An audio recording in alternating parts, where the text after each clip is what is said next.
Hello and welcome to Sestra Sestra Tainment. I'm Lenora. Indeed. We're coming to you today in regards to everything entertainment. Yes. Yes, and so today I am going to go ahead and start. And so we are going to start with something that I was watching on Hulu as a movie, and it's called Rental Family. Have you watched that? I have watched it. It's on my list to talk about it, but I've already watched it and it To talk was about it at was some point. Oh, that's too funny that you watched it too. yeah, it Okay. was So I good. really enjoyed it. It was a really cute movie. So it has Brendan Fraser in it. So he plays Philip, an American actor who moved to, where is it? Is it China? I think it's China, right? Japan. Asia? I think is it Japan? Japan, Japan. Yep, it's in Japan. Yep. And then you have where he has a boss whose name is Shinji, and he is played by Takiro Hira. You have some other like people that he's involved with and co-workers. So you have a lot of different actors that I don't think most Americans know. Yeah. But I'll say a couple of names because I'm going to butcher them regardless. You have I know Aok, who is Mari Yamamoto. You have Mia, who is Shannon Gorman. You have Kiku, Kiku, who is Akira Imoto. And so I'll give some of the story just because if you aren't familiar with the people, then you won't even know why I'm mentioning any of these names. So the way that it works is Brendan Fraser is, like I said, an American actor. So he goes over to Japan. And because of the fact that there's so few white people in general in Japan, he is somebody who is like a talent who can go around from place to place. And like, how you'll have where they do the commercials, right? And it'll be commercials where there's this white actor who's speaking in Japanese and saying something to sell something. All I could think of was like David Hasselhoff and how he used to always be like, he was probably bigger over in other countries than he was in America after Baywatch because of the fact that he was always on these commercials and he was in like Japan and China and Germany and all these places like doing commercials. So anyway, that's Brendan Fraser's role. So he ends up going getting a call from his agent and saying, hey, we want you to go to this particular event. And he's like, okay, no problem, I'm getting paid to show up. And they said, what he said, what is my role going to be? And they just said sad American. And he was like, got it. Sad American. Fine. And he's like, starving artist anyway. So I don't think it was that hard of a stretch for him to play a sad American. Yeah. And so he shows up and he's quiet. They said, put on a suit. So he's in a suit. He shows up. It's a funeral. So he's like, oh my gosh. So he's tiptoeing in because he's late. He sits down. He's watching this funeral, and this woman's up there just bawling her eyes out about how much she's going to miss this guy in the casket. And all of a sudden, the guy in the casket sits up and turns and looks at her as he's crying. And then he lays back down. And Brendan Fraser, of course, gasps. He's like, oh my God, the guy's not dead. Like, what is going on? Like, what did I get myself into? And so what he then found out was that this person had paid this agency to have people there so he could have his funeral while he was alive and Yeah. know how much he was appreciated and loved. And it helped him to kind of, be like, yes, I can go on because of the fact that I know that there are people out here who care about me, even though they're actors, I guess. I don't know. But the woman who was up there bawling was an actress. It wasn't even a real person that he knew. So then they said, hey, we always need white males to do things like that's this guy's request was to have a white male at his funeral. Yeah. You fit that bill. So therefore, what else can we maybe assign you to so that way you can have work? So he decides he's going to take, some jobs. And so one of the jobs that he took was for him to pretend to be the father of a young girl. So the mother reached out to the agency, wanted a white American man, because I guess that's who she, was the father of the child, and to have him pretend to be that person, so that way his daughter could feel like, her daughter could feel like she was whole, like I know who my dad So is. she could get to a school too, so she can get into that. Yes. Oh, yeah. And so that she could get into a school, because you needed both the mother and father to help do the interview for the school. And then the little girl had to do certain tasks too. Like she had to be interviewed as well in order to get into the school. And so based on that, he was like, okay, I'll take on this role. And he didn't have kids or anything like that. But it goes down this interesting path of him, pretending to be a father, which I thought was kind of strange too, because he's pretending to be the father of this girl, but yet the mother is letting him take her on to the zoo or whatever. And I'm like, so you're literally letting a stranger that isn't her father take her to go do certain things. Like, I guess you're assuming, now maybe things are different in China and you're not worried about people being pedophiles and everything else, but I would just be like, that's kind of weird to me to let my 10, 11-year-old daughter just go off with some strange man that I just met, that I'm pretending is her father, that's not. So it's really a stranger. And but then also my thing is like, you're messing up your child's head, because now your child thinks that this random white guy is her father, and it's not. Right. Like, what are you exactly doing? And if she finds that out, then what? You know what I mean? Yeah. So that's tough. Instead of just, I feel like she should have just had him for the interview, and that's it. You don't need to be here for anything else. Yeah, just tell the daughter, like, this is what we're going to do. But I think in her mind, she was like, I don't want to let my daughter feel like lying to get her into the school is appropriate. So let me lie to her without her knowing that I'm lying to her to get her into the school, by having this guy pretend to be her father. And then he can just say, oh, I got to go back to America, so sorry. And then he's out of her life again. You know what I mean? Like, she'll be hurt, but it won't. Right. So anyway, but yeah, so long story short, you have that storyline, but then you also have a storyline of Philip being with an older Asian gentleman who has the desire to go back home. So he's in a certain part of Asia and he wants to go back home to like this very remote, rural part of Asia that's hard to get to, a lot of climbing, a lot of stairs, a lot of brush and all that kind of stuff for him to get where he wants to go. But he has some mementos and some memories and some things that he wants to get out of this abandoned home, basically, that is there. And so if Philip takes him, then he's basically, because his daughter doesn't want him to go because she knows it's too much of a risk, right? It's like he's trying to do it behind his daughter's back, basically. So it's like, it's too much. So based on that, it's like, do you help this older gentleman be able to fulfill his lifelong wish when you know he's already at the end of his life or towards it? Or do you not, and know that, his wish will never be fulfilled? And so Philip just has a choice to make. And part of that choice has to deal with his own relationship with his own father and how he handled that. So it's cute. So it's basically just about an agency that rents people out. And then you either are a family member, you're a friend to the person, or you are, they had the part that was the, like, I'm sorry, person, right? So you would have where, say the man, this is how it typically worked, the man was having an affair.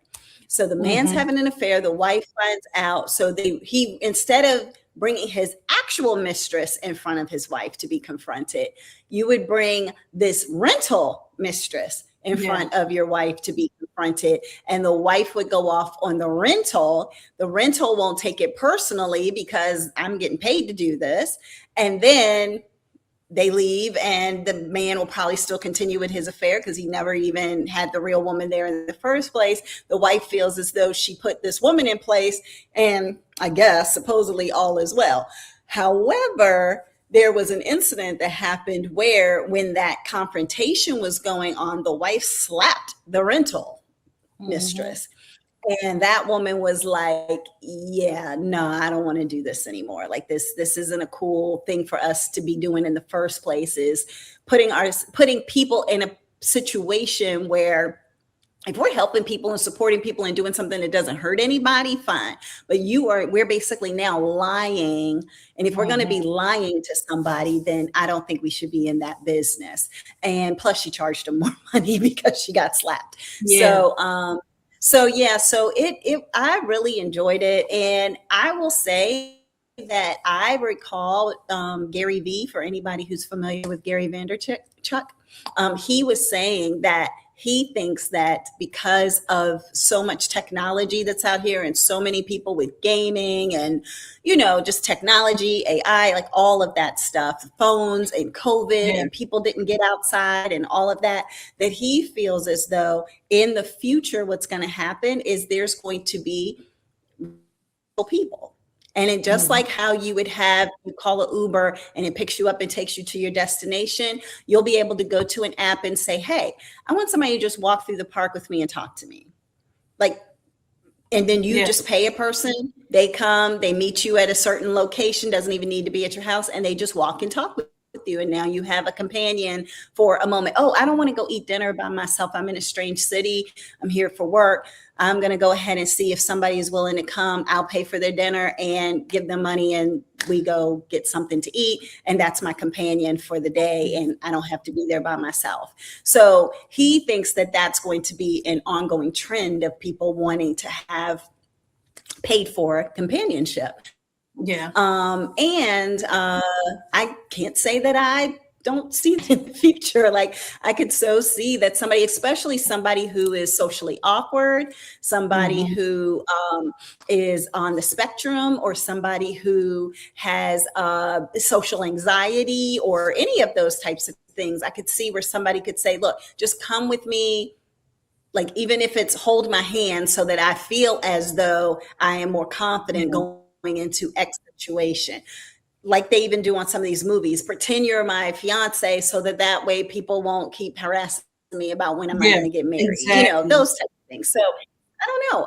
I can see that it could definitely be a business. I wish I had the money to put it together, because I would so be able to pick out some good people. As much as I used to interview in HR, I'd be able to pick out some great people and connect them with each other and be like, okay, you're over there kind of thing. So I know that they have they have cuddle rooms, and where you can pay for somebody to go on a date with you. No, nothing sexual, but just actually like a date. Yeah. So it's like things like that. And like the cuddle rooms is literally you come in, you lay down, somebody cuddles with you, and you just vent or you just talk about your day, and then your time's up and then you leave. So it's like physical and mental therapy. There you go. Yep. It's like I will just hold you and embrace you, and you say whatever you have to say, and you're even potentially facing in a different direction. So it's not even like you have to, interact, engage or whatever. And then, all right, I'm on my merry way. You're welcome. That'll be $300. Yeah, exactly. Yeah. Whatever it is. I don't know how much it is, but yeah. So, all right. But that's what I have. So it's Rental Family. It's on Hulu. All right. So what you got, sis? So I'm going to keep with the Hulu. I have Love Story, John F. Kennedy Jr. and Carolyn Bessette. I haven't watched that, but I have heard about it. So I am all the way up to like the second to the last episode. So let me just tell you, I love Ryan Murphy. He is to drama and dramatizations what Adam Sandler is to me with comedy. Oh, okay. Gotcha. Love them. So this is a complicated love story that happened with JFK Jr. and Carolyn Bessette. It talks about basically how they met, how they started dating, the stuff that he was going through, stuff that she was going through, and then the stressful life that they ended up living once they did get married. But Yeah, it's a lot of things that happened before their demise. So John was trying to grow up as regular as possible because he is a JFK Jr. He is a Yeah. political American royalty. Um, so they said that he would be playing football in the park. He would be riding his bike all through the city, like weaving in and out of taxi cabs. He was just like a regular New Yorker. Never made it to where he was um, celebrity status. He didn't have security. He didn't have all this other stuff. He didn't have like a fancy car. He drove a Saab.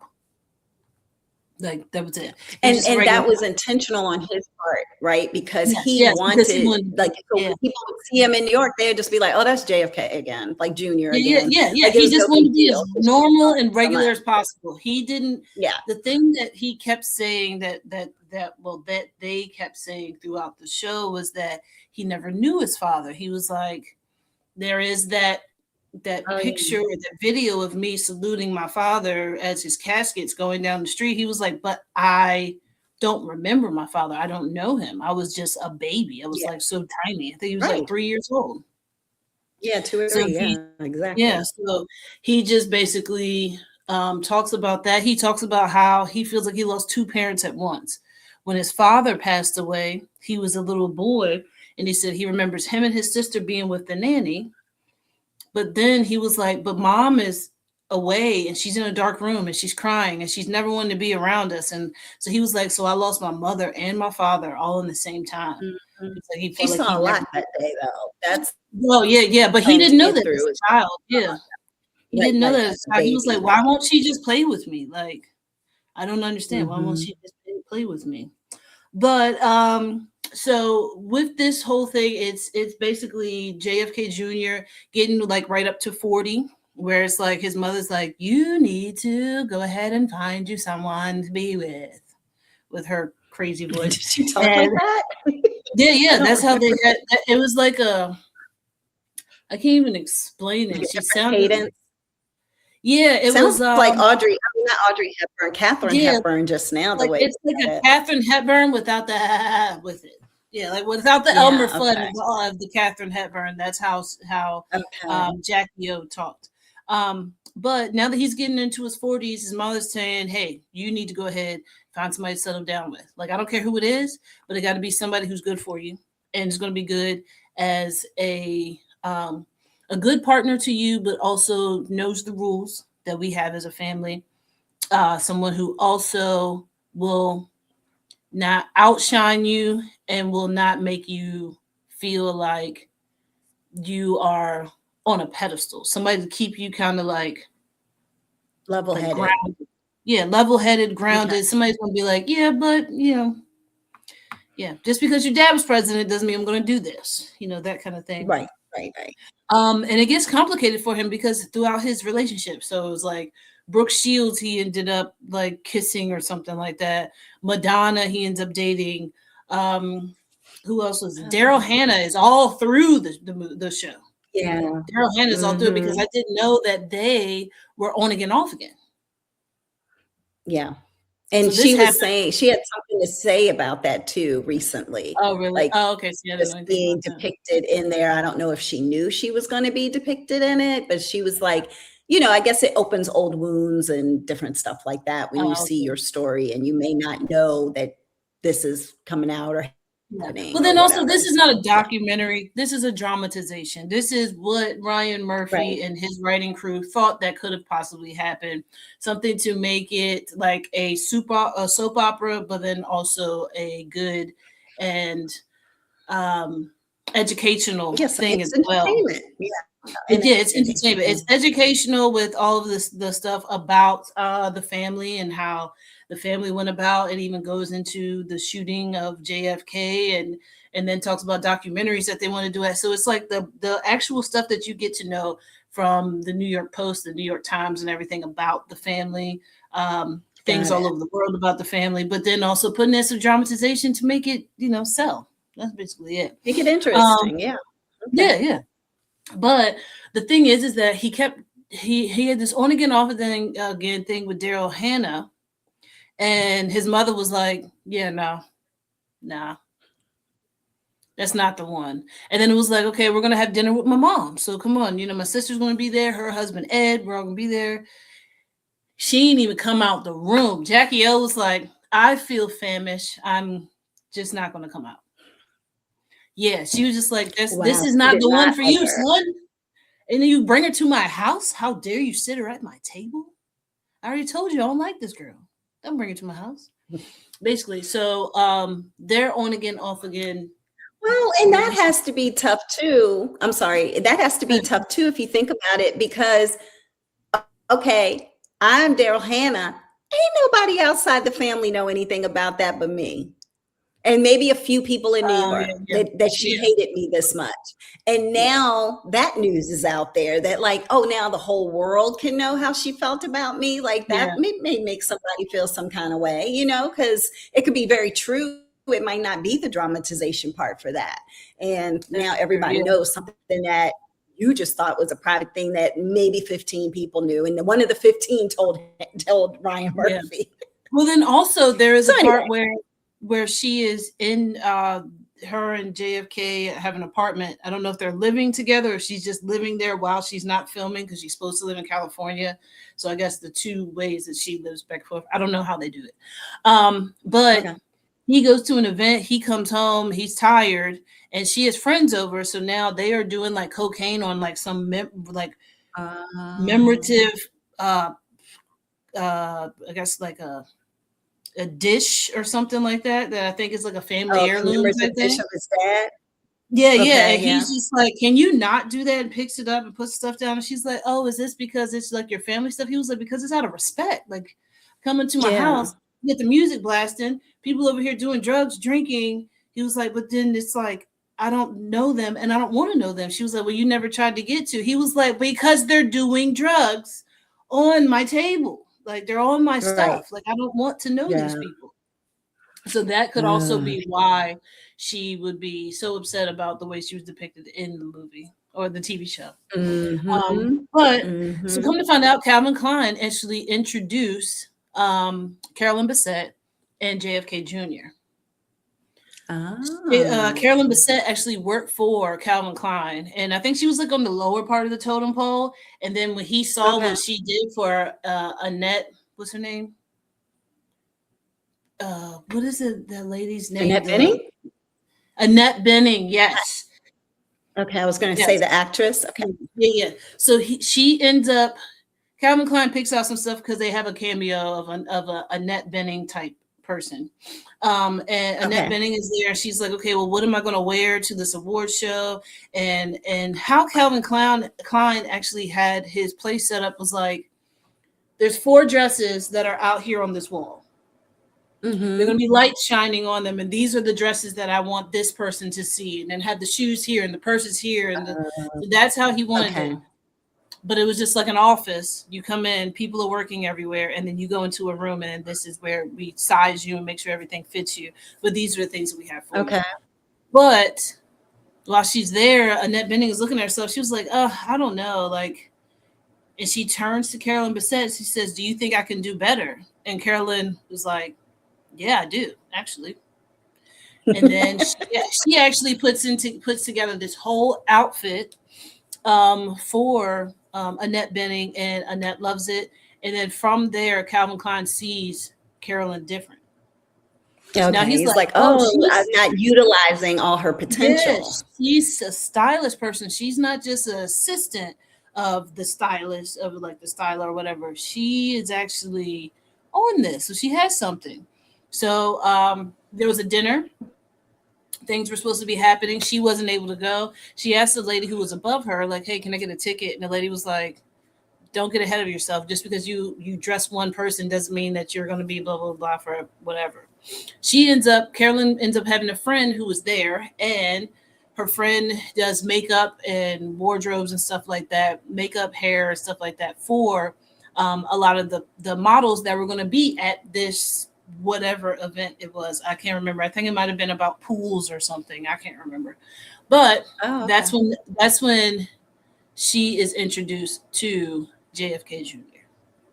And from Okay. there, he locked eyes with her outside. He locked eyes with her inside. They talked for a second, and then from there, he was hooked. But I think he was mainly hooked because she was just like, "Well, it was nice to meet you. I'll see you later."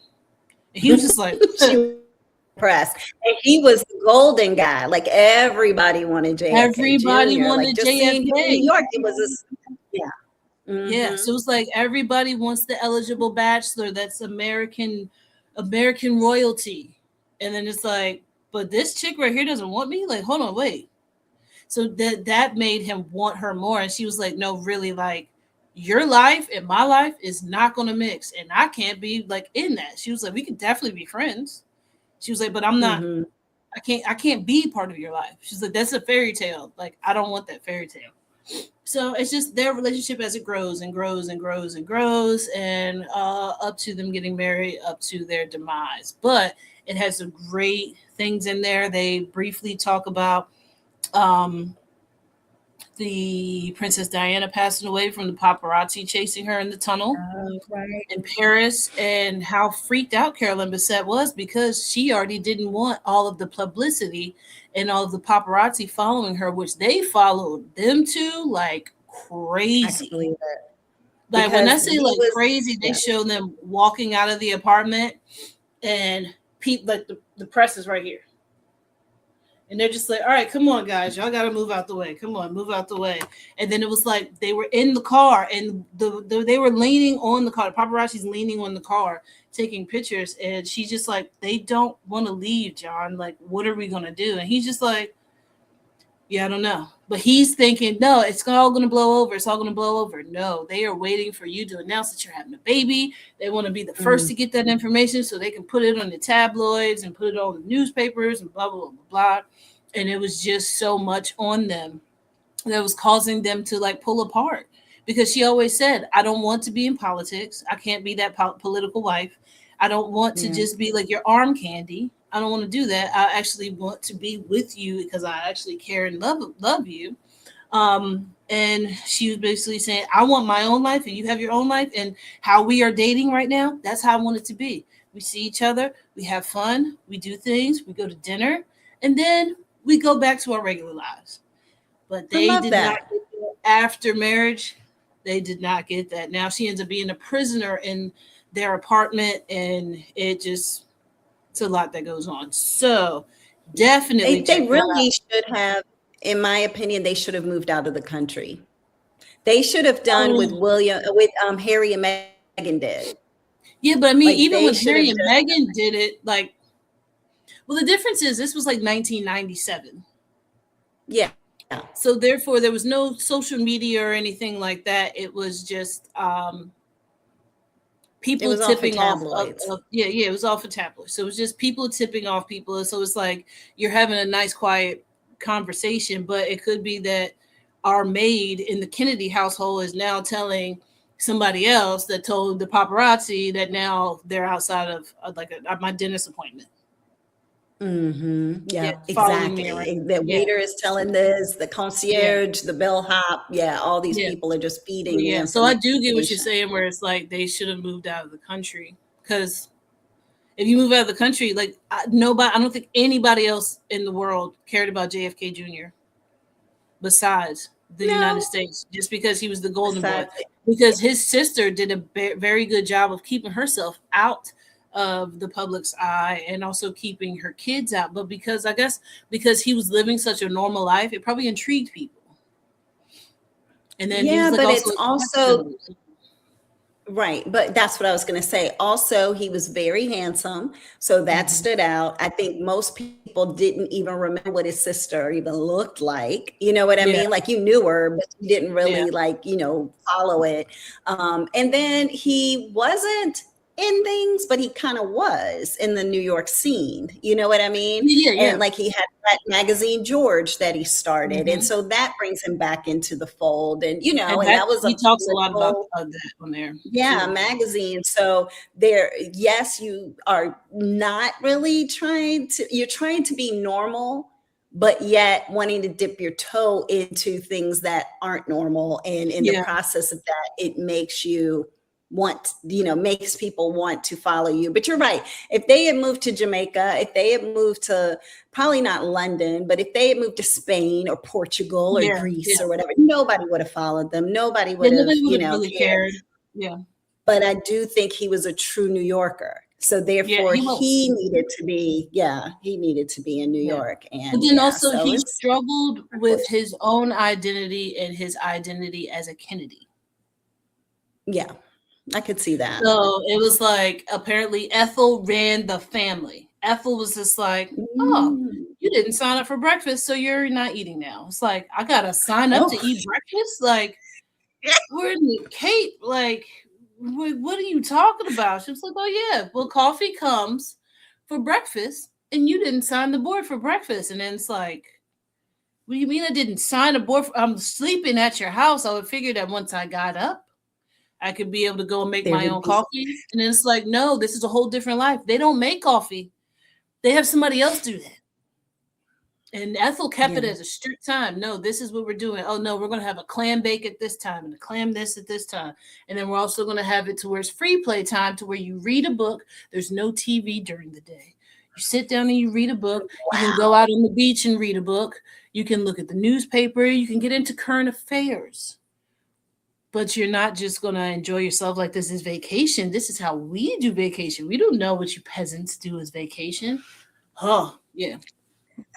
So that is just a lot. Like, God, yeah. I couldn't imagine being in that kind of relationship where it's like, man, you're awesome when you're just with me, but then when you're with your family, you have to put on an act at all times. Yeah, we have Why do to you even do go all to of these these things? things. Yeah, Right, because why it's very go to these scripted and it's very regal. It's very like, oh, this is the elegant way to do things, and Yeah, this is the yeah, cultured way to do things. So she was trying to keep up the historical culture of how you do things. No, this is the tea time. This is the time that you read. This is the time that you might smoke a cigar if you're a man, and the women get together yeah, probably yeah. then and do their tea and crumpets, and this is how it goes. Yeah, it Interesting. was. It's not like it's new times. We don't do that anymore. But I But digress. that also goes, yeah, it goes to show that everybody has something, right? So Oh, if you're yeah, poor and you're struggling and you're trying to figure things out, but you have the freedom to come and go when you want, do what you want, when you want, watch TV if mhm, you want, go read if you want, whatever. That's one life, right? yeah, Then we have, like, if you think of the royal family, right? We have money, but we have procedures. And now yes, I have to, even though it's my father, he's also the king. So now I have to bow. I have to do this because procedurally, this is what I have to do. And oh, I can't go outside. I don't have the freedom. Like, I always wonder, mhm, what's Beyonce's life like on a regular day? Like, she cannot go anywhere. She cannot do anything. Does she feel like she's a prisoner in her own home? Or does she yeah, feel no, like, no, I'm totally content. I'm a quiet, shy person. I'm content behind the confines of this home. And it's okay for me if I can't run out to a Walmart and put on a mask or like, a yeah, wig and some glasses and be able to do anything. Like Jay-Z and their daughter is always out at a basketball game, hanging out, doing stuff. But you don't see her unless she is scripted to be seen. And yeah, therefore it's like, but is that by choice or is that by security? Like, yeah, I don't want to get bum rushed trying to be like, yeah. somebody Well, trying her to. mom said that she was always a quiet and independent, stayed to herself, and was very much, if it was something that she wanted, that was all her focus. Everything else she didn't care Okay. about. Okay. So I'm guessing she's all right. I mean, if she's not, I mean, it Yeah, comes with the I life. hope so. She has enough money There's that gotta she can be. buy a state, like an entire state, not an estate, but a state. She could buy And then just Vermont, be able Rhode to do Island, whatever. and just Yeah. live there and And be just free. live there. Yeah. You can do whatever you Like, want to. Yes. pay people to be at the grocery store, pay people to be at the Target or the Walmart or the Yeah. whatever. Yeah, like, just go pay people to be in the mall, and when I Yeah. want to come to the mall, have my couture type clothes in there. Yeah, exactly. There See? you go. Okay. I didn't even Yeah. think about that. You're right. So yeah, an island. She could buy an island. She Anything. probably already has So one. okay, Yeah. they probably already have an Yeah. island. You're right. But yeah, but the JFK Jr. Carolyn Bessette love story. It's on Hulu.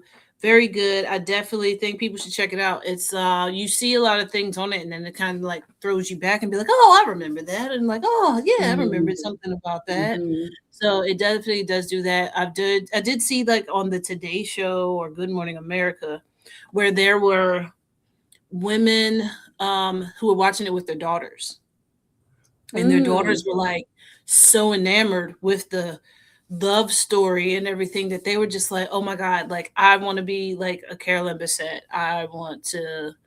um I don't know if it's the fantasy of them wanting to date the guy who is the top guy in the city or whatever, who has all the stuff but loves me so much, will do anything for me, Mm. the different things. But the only thing is, it is 1997, so therefore cigarettes are being smoked every single scene. Yeah. Everybody's smoking. Got it. Everybody's Okay. smoking. Yeah, everybody smokes Yeah. cigarettes. Yeah. Yeah, And because they're back then you smoking could smoke indoors. indoors. You could smoke anywhere. Yeah, I was saying they're Yeah, you could smoking smoke indoors. anywhere back then. Yeah. Yep. I So remember. I recall. yeah, I do So recall that too. I yeah. remember the Okay. smoking and the non-smoking areas in restaurants where it's like there's no difference. Yeah. But That's yeah, check true. it out. That's true.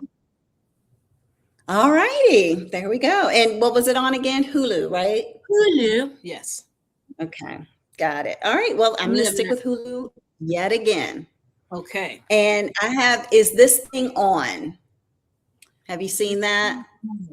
Like a microphone. Doop, doop, doop. Yeah, Is this I thing want to on? say, I don't know if I watched it or if it's part of my list. Wait, I wait. can't Here remember. we go. Hold on. Is this Oh thing yeah, on? yeah. I don't know. So I can't anyway, remember if I sorry. watched it or not. But yeah, go ahead. Okay, so it has Will Arnett as Alex Novak. It Didn't has watch it. Laura Dern, sorry, as Mhm. Tess Novak. So they're husband and wife. Mhm. You have Bradley Cooper in it. He actually, I think, the writer of this and is in it like for little snippets. Okay. His name is Balls. Balls. His name is Balls. He Okay. is with Audra Day as a couple, and her name is Christine. You have Peyton Manning in it, who plays Laird, or Laird, I think is how Peyton you say Manning? it. Peyton Manning, yeah, it's kind of hilarious. I'll get to Okay. that. And so here's how it goes, right? So you have this couple. They have two children, and they are just, as couples do when they have kids, they're kind of, passing ships in the night and all that kind of stuff. So one morning, she's like brushing her teeth. Laura Dern, Tess and Alex is the couple. So Tess is brushing her teeth, and she was like, should we just call it? And he was like, yeah, I think we should. And then it was like, that was the end of their relationship. Like they were getting ready to get a divorce. Like she was like, should we call it? Like, it's like, choo, choo, choo, choo, choo, choo. Yeah. All right, time of death, like, let's just call it. Yeah. So therefore, they don't tell the kids yet. They don't tell their friends yet. So Okay. they are like separated, and it goes through these motions of like speeding up time a little bit. So like at one moment, he's talking about moving out, and then the next thing you know, they show him and he's already moved out, and the kids are coming to visit with him. And you're like, oh, when did that happen? Like you don't see that time gap happen as much, So anyway, but yeah, so they go out with their friends, they're having a good time, and they are at this point, I think they're together. So the friends thing. So they go, they're having so Audra Day's character, she's with Bradley Cooper, and he is very flighty, very like, yeah, man, da, da, da, da. But yet he's just like a weed head, kind of laid back actor, but doesn't really get much work. And it's just a weird scenario with him. But you can tell he wrote this role for himself so he can have fun. That's basically the way I saw it. I get that. So he's a very, he's like the best friend of Alex. So what ends up happening is that Christine, Audra Day's character, invites them all over. It's game night. Everybody's having fun. They're playing games and having a good time. And Laura Dern's character, Tess, goes, "Hey, where are the brownies?" And she was like, "Brownies? I don't know what you're talking about. What brownies?" And she was like, "The brownies that you put the stuff in, like, where are they?" She was like, "I thought I smelled them when I came in." And she was like, "No, there's no brownies." And she was like, "Okay." So then when her and her husband are walking home, so Tess and Alex are walking to the subway, and it's like, "Did you smell brownies when we got there? Because I could have sworn she had." Why would she lie? Why would she say she didn't have brownies when she had brownies? And he was like, "I don't know. They probably feel like, it's something about like something with the fact of like her being so uptight and blah, blah, blah. And maybe they just didn't want to, do anything in front of her. And, once we left, then they probably really cut loose and had a great time and blah, blah, blah." So anyway, they're standing there and they're talking like a couple still, even though they're not, and nobody at that party knew that they weren't. Mm-hmm. So then she says, "Well, that's why I stole this." And she had the brownie. So she found the brownies. Like she said she was going to the bathroom. She was like, "But I went into that kitchen and I looked and I found those brownies lying." So she starts stuffing the brownie into her mouth. No. And it was a big piece of brownie. He was like, "No, don't do that." So then he ends up eating part of it. She was like, she gave him part. So he starts eating it. They go to get on the subway. He remembered that he left something. So he's getting off the subway. And then the train ends up leaving with her on it. And he's like, well, she was like, the door's closed. So he's talking to her through the window, like, "Are you going to be okay? You ate a lot of that brownie." She's like, "I'll be fine. Are you going to be okay?" And he's like, "I'll be fine." Right. So then now he's wandering around New York, right? And you can see all of a sudden it's just like whoosh, it hits him. And he's like, "Oh my God." So he's like wandering, everything. So he goes into this comedy club and they were like, "You have to pay to get in." And he was like, "Oh, I don't have any money. I wasn't even planning on still being in the city." And they were like, "Well, you can't get in unless you're going to be one of the comics that goes up on the stage. It's open mic night." And he was like, "All right," puts his name on the list so that he can be a comic to go up on stage. Okay. So then I know, right? It's like, who does that? Random. So anyway, I know. So he goes to the bar, and I think if you're a comic, you can get one free drink. So he gets his free drink, and they're like, "Okay, you go downstairs, you look for the light. They'll tell you when to go up, when the light turns whatever color." So he's like, "All right, fine." So he goes down. They tell him to go up, and he's like, "All right." And he's high, and he's just like, "Okay, let's go." And so he gets up there, and he proceeds to just stand there at first. And then he goes through this conversation that's basically him talking to the audience about him and his wife being separated. And how nobody really knows, and da da da da da. And we have to figure out how to tell the kids and stuff. And occasionally some people chuckled and stuff. And then he was like, "Okay, well, that's my time." And then he got off the stage and everybody's like, "Okay, whatever, So then he realizes that unlocked something for him, because when he got off the stage, people were like, "Hey, was that your first time?" And he was like, "Yeah." And they were like, "Yeah, we can tell. Like, come sit over here with us, So then it became this community of comics who, over time, because he decided he would try it again. And then he decided, like, not high, but just try it again and try it again and try it again. And next thing you know, he's writing, and they're giving him advice and how to make your script and like, how do you work it and where you go in the city and the different comedy spots and, all of this kind of stuff. And so he finds a new passion solely from getting a divorce, being high, and missing the train.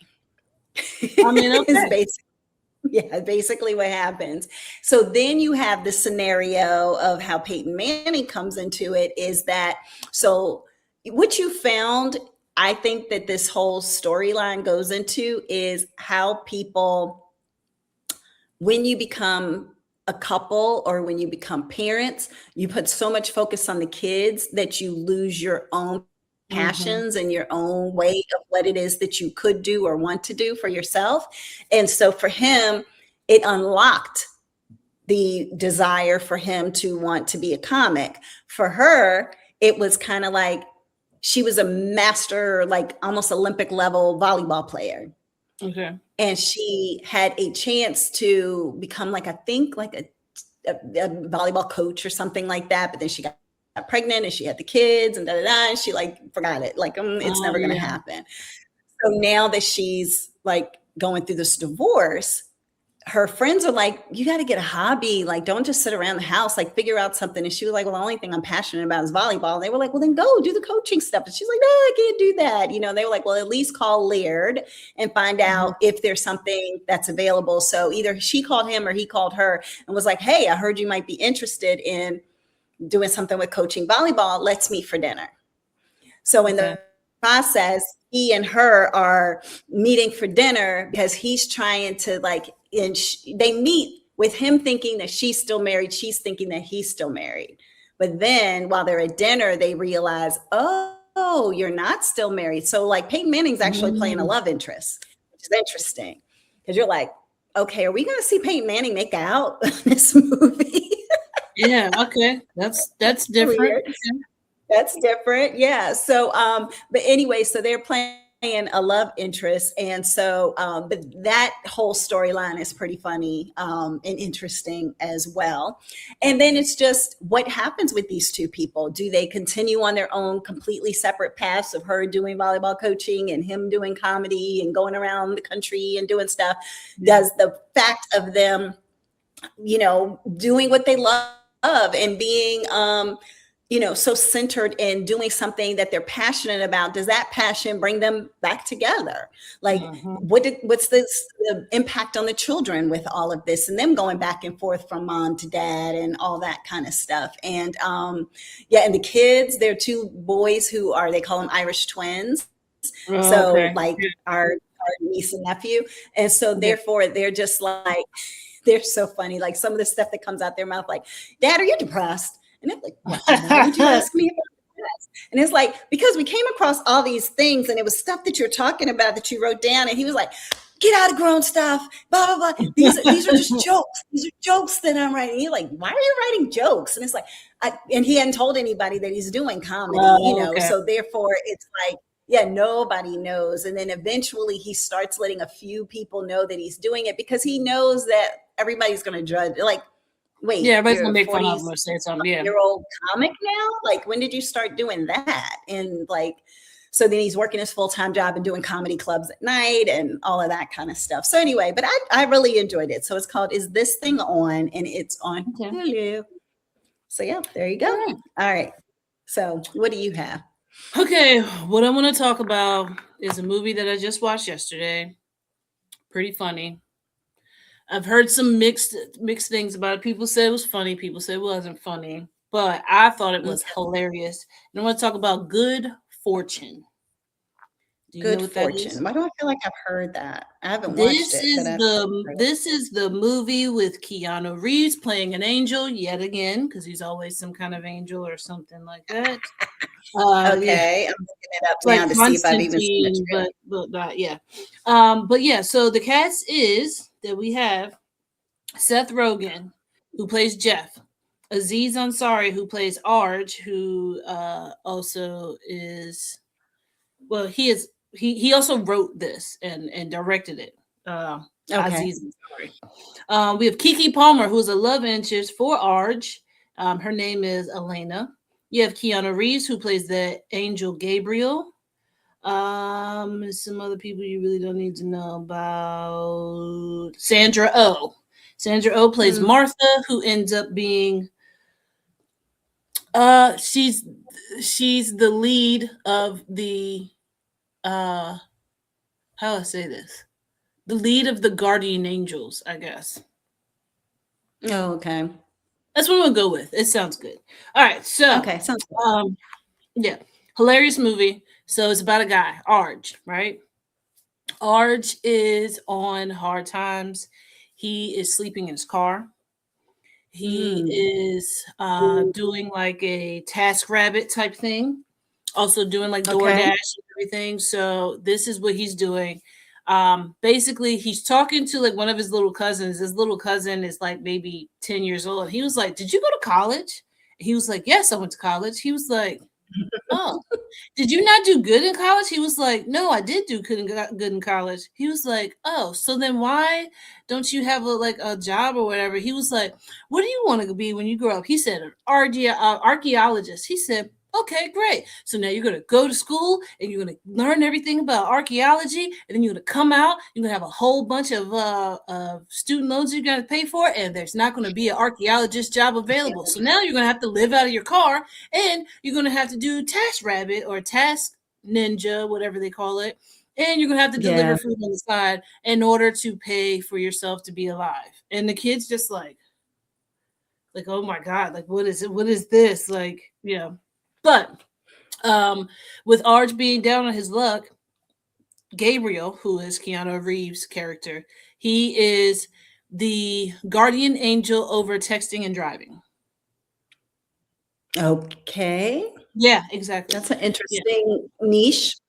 And the funny thing is he tells Aziz what he does. He was like, so now I got a budget guardian angel. He was like, my life is horrible. And they give me a budget guardian angel who's just supposed to stop me from wrecking my car while texting and driving. Texting and driving, right. But yeah, there's a lot of different guardian angels. And they name them all off. I was looking at them and I was just like, this is hilarious. But the one, because it's like they all get together, all the guardian angels get together on top of a building. Okay. And they talk about everything that they've accomplished throughout the week. So it's like, all right, come on, let me give everybody their kudos. Tell me one thing you did good this week. What did you do this good this week? So there is Azrael, who is the angel of lost souls. And he's giving like this divine speech about like how things are going and how he's changing people's lives. And Gabriel's like, I want to do that. I don't want to just stop people from texting and driving or making people pay attention to like, so they don't get in a car accident. He was like, I have a soul that is lost. Like Arj is lost. Like, and he goes and tells Martha, who's Sandra Oh, and she's like, yeah, no, that's not your job. So if you can go back to the texting and driving, then we'll be good. What does he do? He does not. Now he decides not to help Elena, who is Keke Palmer's character. He doesn't stop her from backing into a pole while texting and driving. So now when she's on the way to have a date with Arj, the texting and driving thing happens. So, and then therefore she has to reschedule. And now Arj is like, all right, that's cool. Cause like, I really didn't know what we were going to do and blah, blah, blah, blah. But it ends up working out. Now, Gabriel ends up telling him, hey, let me show you what he comes to him. Basically, he just shows up. Like Arj gets, everything is taken away from Arj. And he's just standing in a parking lot, leaning on a Jersey wall, like just like depressed. And then Gabriel just pops up and he's like, yo, what are you doing? Why are you so close to me, man? Like, get away from me. Like, you just popped up on me. He's like, oh no, I'm an angel. He was like, you can't tell by my wings. He was like, no, I saw your little tiny wings. Nobody cares about those. Go away. And then that's when he tells him like what his job is. He was like, so now I have a budget guardian angel. My life is crap so much that I have a budget guardian angel. This is great.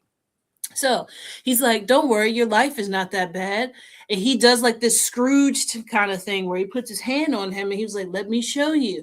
And then he shows him and it's like, he's like, look, you're going to have a job. And he's like doing deliveries for Amazon. And he's like, man, I don't care about doing deliveries for Amazon. He's like, I'm doing this crap right now. Like, I want to have like good money. He was like, okay, well, let me show you this. And then he shows later on something about his relationship. And then he shows him something later on about like I don't know, foreclosure on his home or something like that. He was like, and then when he comes back, he was like, and this is what you wanted to show me? You wanted to show me how horrible my life is going to be like from now on? He was like, but it gets better. Like, you don't understand. It gets better. He was like, that's not better. That is the same thing. It's just now further along. So he says, well, do you want to see what it would be like if you were in Jeff's place? Now that is Seth Rogen's character. Seth Rogen is a rich guy who basically is like an investment guy. He just puts money into stuff grows, and then he just doesn't do anything. Like his life is literally just letting his money work for him, and he does whatever he wants. So Right. so he's like, well, let me show you.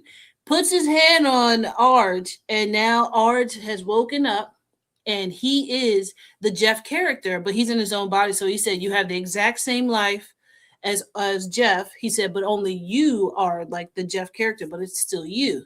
And he was like, so I know everything. I can do whatever. He said, okay, cool. And he's like, well, don't you want to see? He's like, but you can't be excited. You don't know how bad Jeff has it. He was like, show me.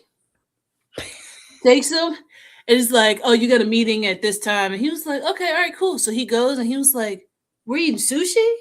And he's like talking to this guy, and they're just talking about random stuff. And then they both one time mentioned their companies and was like, all right, this was a great business meeting. Let's put it on the credit card. Boom, we're done. We're good. And he's like enjoying it so much. He's having pool parties.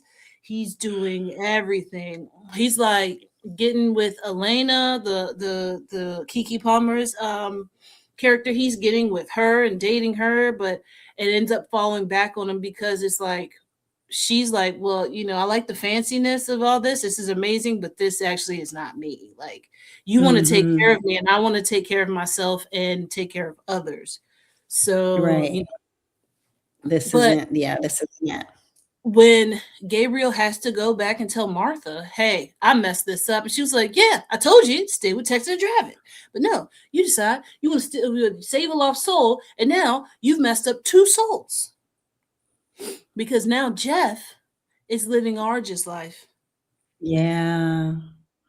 So How's now it's that like, going for Jeff? oh, so Jeff just didn't pay. So when they switched lives, Jeff didn't have the knowledge that he was that big guy.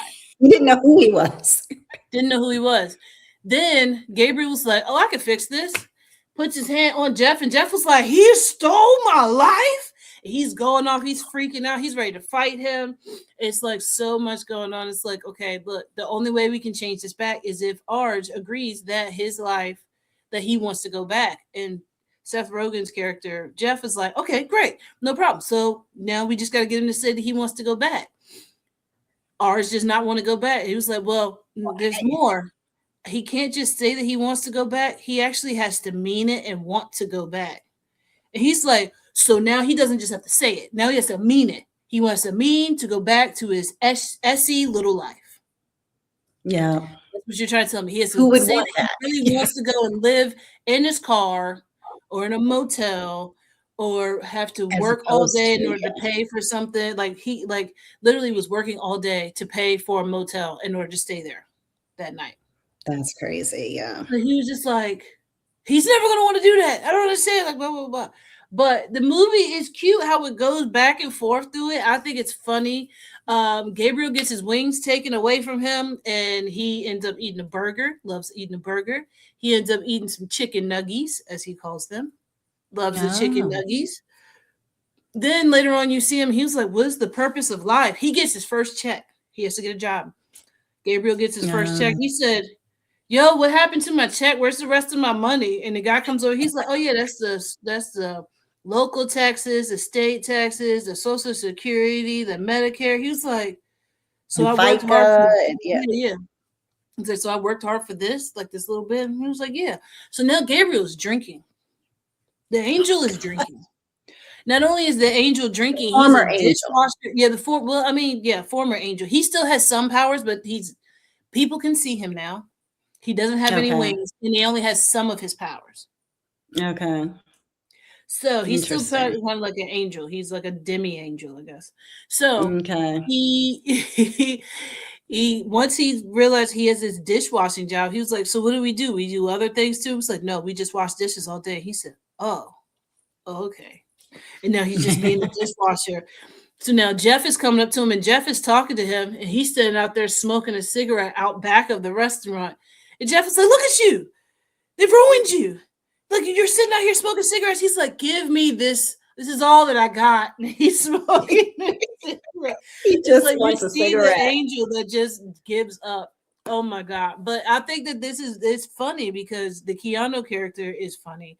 The Aziz character is funny. Seth Rogen's character is always funny. Kiki Palmer's in there is funny. So you have so many different comedic actors working together. that it Got makes it funny. I mean, some of it is like, okay, that's touching, but then it's like something else happens immediately after that, and then you're cracking up laughing. So I got thought that it. it was really, really good. Now this is on Stars. Like I told you, it's called Good Fortune.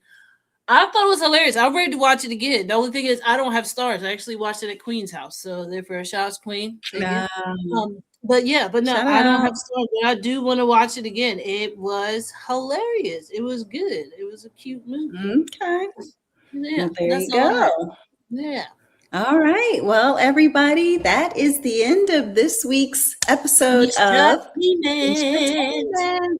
So we will see you next Yeah. time, same bat station. I Remember, hope everybody has an we're changing our box. Remember that. Oh yeah, we're changing our bye. All right, y'all ready? Yeah. So we will see you next time, everybody. All right. Bye Bye bye. bye. Bye. Bye. Shout out to mom. All right. Yes, that's our mom. That's her saying and how she says goodbye to us. Yeah. So, Yeah. all right, y'all. Bye bye. Bye. Bye. Bye.